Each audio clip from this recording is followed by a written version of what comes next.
Wondering whether your frozen meat needs a warm bath or a cold one? Should it sit out or get zapped in the microwave? Here's the best way to thaw and prepare your frozen meat for cooking. The best way to thaw meat is by using a method that's both safe and reliable, defrosting it in the refrigerator. If you plan ahead, this is by far the most effective option. Place the frozen meat on a dish or in a sealed container and let it thaw on the fridge's bottom shelf. The fridge keeps the meat at a safe, consistent temperature, preventing it from entering the danger zone, the temperature range between 40 and 140 degrees Fahrenheit, where harmful bacteria can rapidly grow. At around 37 degrees Fahrenheit, your refrigerator ensures that your meat stays well outside this danger zone, minimizing the risk of foodborne illness. As a bonus, the bottom shelf helps keep any excess liquid from dripping onto other foods, such as eggs or vegetables, reducing cross-contamination and ensuring everything stays hygienic. This slow thaw method may take longer, but it's well worth the extra time when it comes to food safety. You'll rest easy knowing your meat is defrosting at a safe temperature, free from any risk of harmful pathogens. Ugh, disgusting. God, what a mess. When it comes to defrosting frozen meat, there are a variety of methods, but some come with serious risks, particularly when it comes to food safety. One of the worst options is thawing meat in hot water. The USDA strongly advises against this approach due to the heightened risk of bacterial growth. When meat is exposed to hot water, the outer surface can reach unsafe temperatures, promoting the growth of harmful pathogens, while the inside may still remain frozen. This not only poses a health hazard, but also compromises the meat's quality. Thawing in hot water can also cause the exterior to cook while the center stays frozen, making it much harder to achieve an evenly cooked, tender result. Though it may seem like a quick fix when you're short on time, there are safer, more reliable methods available. Additionally, trying things like thawing meat in the dishwasher, which has gained popularity on platforms like TikTok, is a big mistake. Not only does it carry the same risks as hot water thawing, but it's also unhygienic and unappealing. Using such unconventional methods is not only unsafe, but frankly, unnecessary. Stick to recommended thawing practices to ensure your meat remains both safe and delicious. Not all water-based thawing methods are unsafe. Submerging frozen meat in cold water can be one of the best options for defrosting, provided you take the necessary precautions. According to the USDA, the meat should be kept in an airtight, sealed container, and the water must remain cold throughout the process. To avoid the danger zone, the temperature range between 40 degrees Fahrenheit and 140 degrees Fahrenheit where bacteria thrive. It's essential to ensure the water stays below 40 degrees Fahrenheit. You can do this by regularly checking and changing the water, as suggested by Michigan State University. Alternatively, the National Restaurant Association Educational Foundation recommends using running cold water, which eliminates the need to monitor water temperature. Just be sure the meat remains in a sealed container to prevent contamination and waterlogging. However, there are some risks with using running water. Without packaging, bacteria from the meat could splash around the sink, contaminating nearby surfaces and food, as pointed out by the CDC. Additionally, running water doesn't eliminate harmful bacteria. The University of Wisconsin conducted a study showing that rinsing raw poultry, even 40 times, didn't remove all bacteria, leaving the meat potentially unsafe to eat. Therefore, while cold water thawing can work, it's crucial to follow all guidelines to prevent contamination.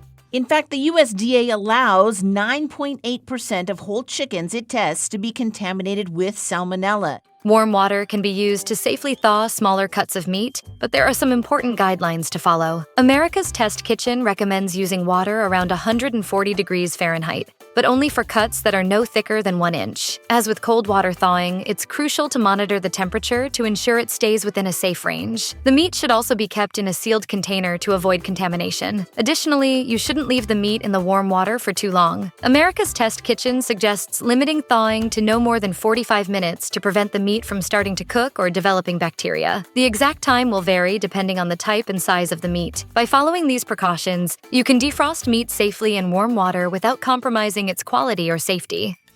We've all been guilty of leaving meat out to thaw on the counter, but according to the USDA, this is a method you should avoid if you want to stay safe from foodborne illness. While some chefs may argue that letting meat come to room temperature before cooking is fine, this is not the same as allowing it to thaw at room temperature for hours. The issue with thawing meat on the counter for extended periods is that raw meat left in the danger zone for too long increases the risk of bacterial growth. In general, raw meat can be safely left at room temperature for up to 2 hours, or just 1 hour if the temperature is 90 degrees Fahrenheit or higher. However, anything longer than that creates a significant risk of spoilage. So, while letting meat rest at room temperature for a brief period before cooking is perfectly fine, thawing it for hours is a dangerous practice and should be avoided to ensure food safety.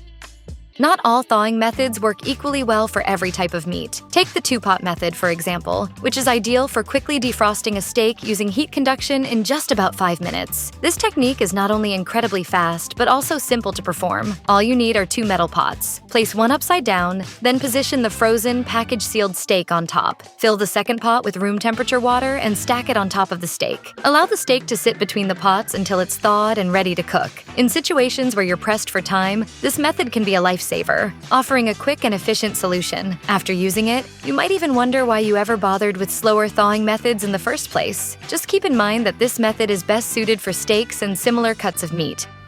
While the microwave is often a go-to for quick thawing, it's not necessarily the best option when it comes to meat. While it's safe to defrost meat in the microwave, as confirmed by the USDA, it tends to produce less than ideal results. The primary issue is that microwaving meat can lead to uneven thawing. The outer parts might begin to cook while the inside stays frozen, leaving you with an unevenly defrosted and potentially tough piece of meat. Chef Rachel Ardy explains that this uneven thawing not only affects the texture and quality, but also makes cooking the meat more challenging. The outer layers can cook prematurely, while the inside stays cold, preventing even cooking. If you're aiming for tender, juicy, and properly cooked meat, using the microwave for defrosting is best avoided. Though convenient, it's better to opt for methods like refrigerator thawing for more reliable and appetizing results. If you're planning to cook meat, you might assume it needs to be fully thawed first. However, that's not always the case, especially if you're using a slow cooker or pressure cooker. According to a study by Michigan State University, you can actually cook meat directly from frozen without any food safety concerns. While high heat methods like grilling or pan searing can struggle with frozen meat, slow cookers and pressure cookers are perfect for this. These methods allow the meat to cook slowly and evenly, reducing the risk of tough, undercooked spots. Additionally, they keep the meat at a safe temperature as it defrosts and cooks, ensuring that it doesn't spend too much time in the danger zone where bacteria can grow. So, if you're short on time or want to skip the thawing step, don't worry. You can safely cook frozen meat in your slow or pressure cooker without sacrificing quality or safety. Just keep in mind that high heat methods are best avoided with frozen meat to ensure a better outcome.